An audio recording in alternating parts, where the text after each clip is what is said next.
দেখেন, তা আল্লাহ তাবারক ওয়া তাআলা নবীজিকে কেন এই কথা বললেন যে ইয়া আইয়ুহান নবী আত্তাকিল্লাহ, আপনি ভয় পাবেন আল্লাহকে? কেন বললেন? নবী কি আল্লাহকে ভয় পেতেন না? নবী কি আবু জেহেলকে ভয় পেতেন? আবু লাহাবকে ভয় পেতেন? তারপরও আল্লাহ কেন বলতেছেন হে নবী আপনি ভয় পাবেন আল্লাহকে? এটা বলার উদ্দেশ্য কি?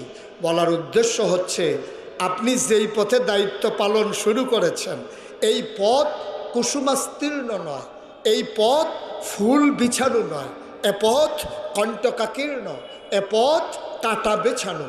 এ পথে চলতে গেলে মখমলের এই বিছানা থাকবে না, লাল গালিচা থাকবে না, এই পথে ফুল বিছানো থাকবে না, এই পথে থাকবে কাঁটা, এই পথে থাকবে ঝড় ঝঞ্ঝা। এই পথে চলতে গেলে মামলা হবে, হামলা হবে, জেল জুলুম নির্যাতন হবে, প্রয়োজনে জীবন দেওয়া যাবে, ঈমান দেওয়া যাবে না। ঠিক কিনা?